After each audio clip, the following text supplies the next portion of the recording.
네, 성도 여러분, 밤새니 주무셨습니까? 이번 주간은 굉장히 더웠는데 건강도 괜찮으신가 모르겠네요. 오늘부터는 조금 나아지는 것 같으네요. 함께 찬양 드린 하나님 예배자로 나갑니다. 287장, 287장, 예전 찬서 205장입니다. 예수 앞에 나오면 287장입니다.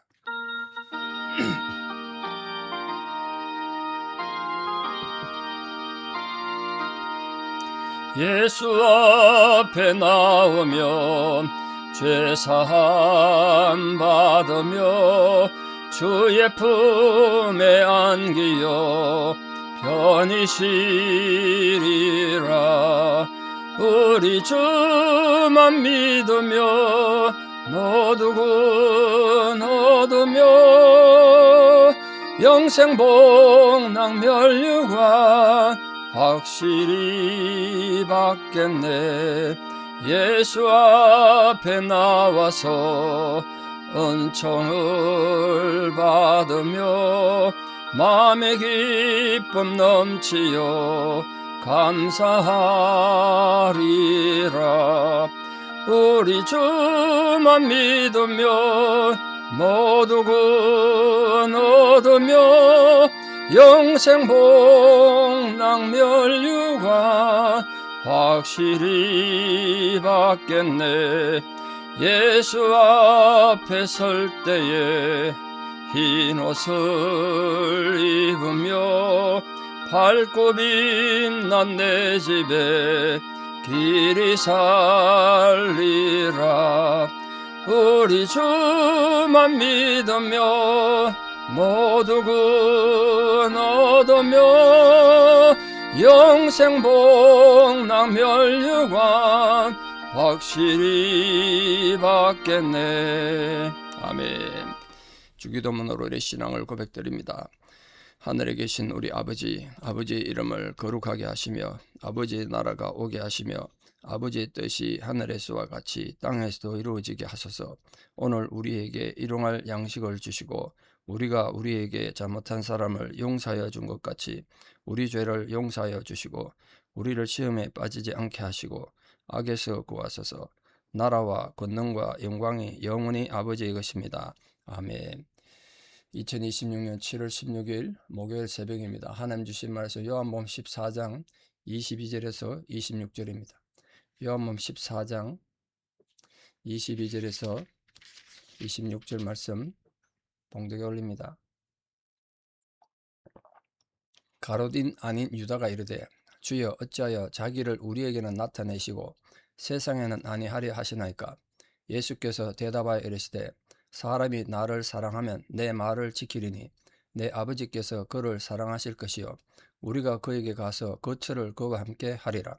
나를 사랑하지 아니하는 자는 내 말을 지키지 아니하나니 너희가 듣는 말은 내 말이 아니요 나를 보내신 아버지의 말씀이니라.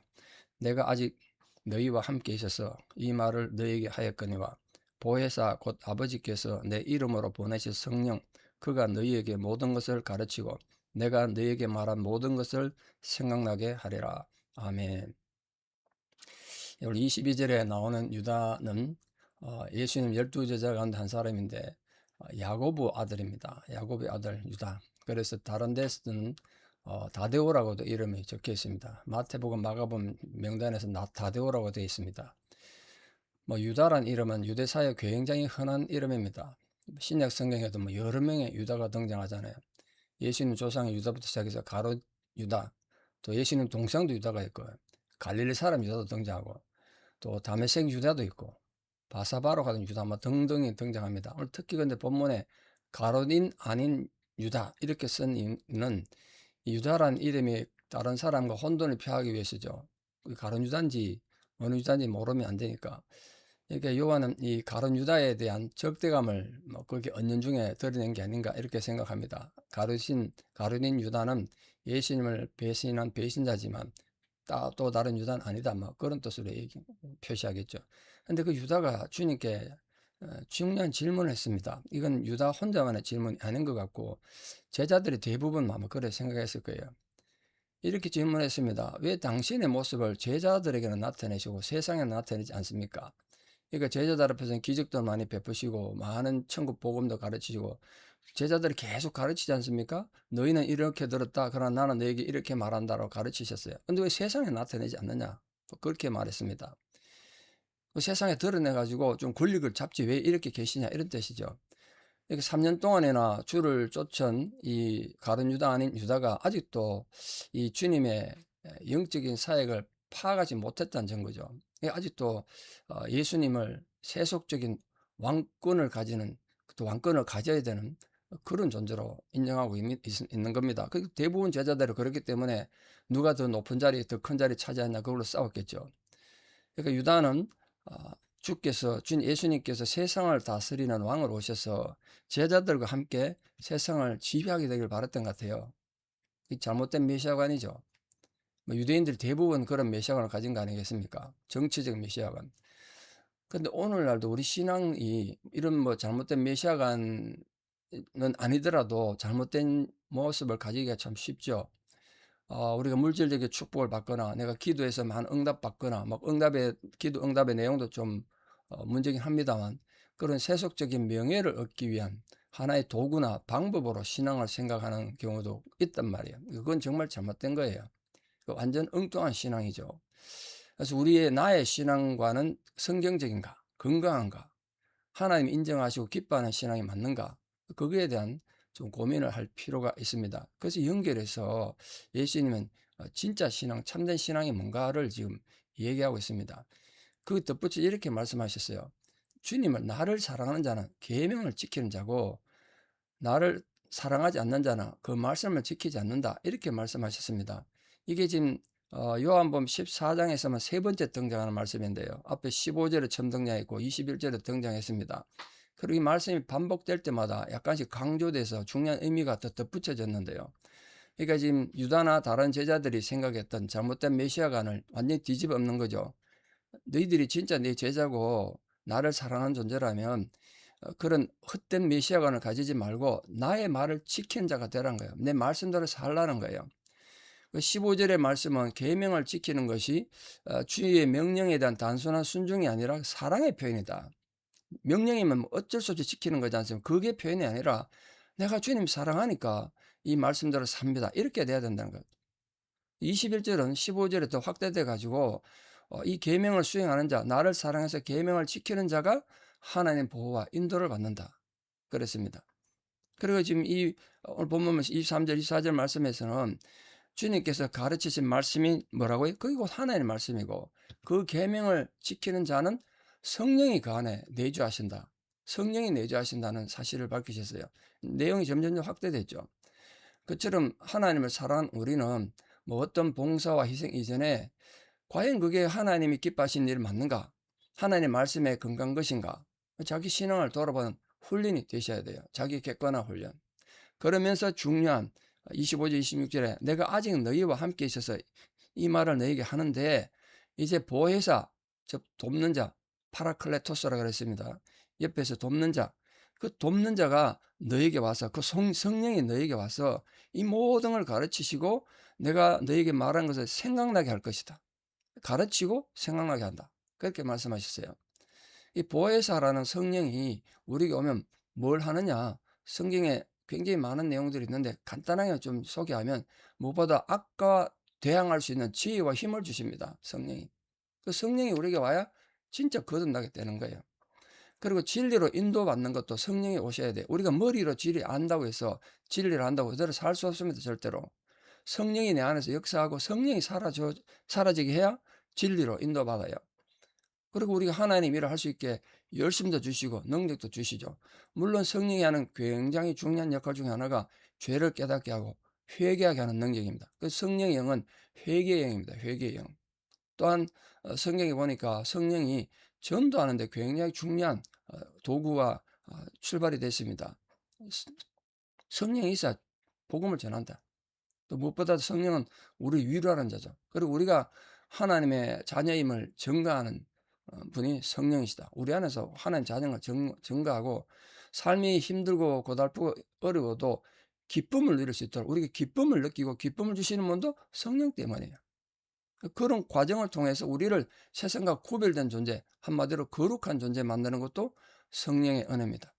그래서 이게 정말 진리인지 아닌지, 하나님이 주신 것인지 아닌지 그 영적인 분별력도 주시고, 우리를 직접 하나님을 위해서, 교회를 위해서, 복음을 위해서 사역할 수 있는 은사, 하나님의 선물인 은사도 주시고, 하나님 믿는 여러 가지 증거를 우리에게 나타내 주신다. 그게 성령이란 거예요. 그러니까 이런 보혜사는 하나님께서 예수 그리스도 이름으로 보내신 성령이기 때문에, 그 성령이 우리가 왔다는 건 결국은 성부 하나님, 성자 예수님, 그리고 성령 하나님, 삼위일체 역사라는 거죠. 우리 안에 그 삼위일체 하나님이 이렇게 역사한다는 거예요. 그러니까 당연한 우리가 이 다양한 성령의 역사를 통해서 하나님의 은혜를 알아가는 겁니다. 그러니까 이런 성령의 사역으로 봐서 우리가 하나님 말씀을 깨닫고 믿는 것이 우리 영적인 감각에 근거한 것이 아니고 성령께서 성도들 마음에 역사하기 때문이다. 그러니까 지금도 성령이 우리 마음에 역사하시기 때문에 우리가 하나님을 알아가고 은혜를 깨달아가는 것이다. 그래서 칼빈은 이 성도의 마음속에서 역사하시는 이런 성령의 활동을 성령의 내재적 조명, 이렇게 표현했습니다. 말이 좀 어렵습니다만, 여러분이 방에 불 끄면, 지금도 여기 만약 불을 끄면 깜깜하게 아무것도 안 보일 텐데요. 이 불을 딱 켜주면 책도 보이고 글도 보이고 우리 얼굴도 구분하지 않습니까? 그것처럼 성령이 우리 안에서 조명을 딱 켠다는 거예요. 그러면 이해하지 못했던 건 이해되어지고, 분별하지 못했던 건 분별하게 되고, 그 어둠 속에서 불안하고 슬펐는데 기쁨도 발견하게 되고, 아, 내가 하나님 자녀구나, 이런 걸 알게 된다는 거예요, 우리 안에. 그래서 기억하십시오. 성령은 우리 안에 있는 형광등이다.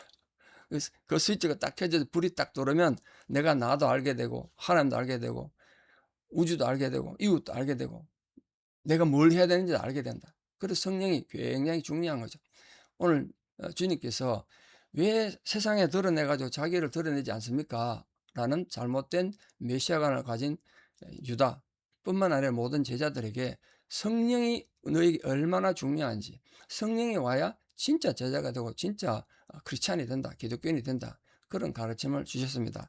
오늘 또 하루 살아가는 동안, 아니 우리 마지막 호흡이 끝나는 순간까지 성령이 우리에게 역사하시고 그 성령의 조명 아래 살아가는 성령의 사람들 다 되시기를 우리 주 예수 그리스도의 이름으로 축원합니다. 기도드리겠습니다.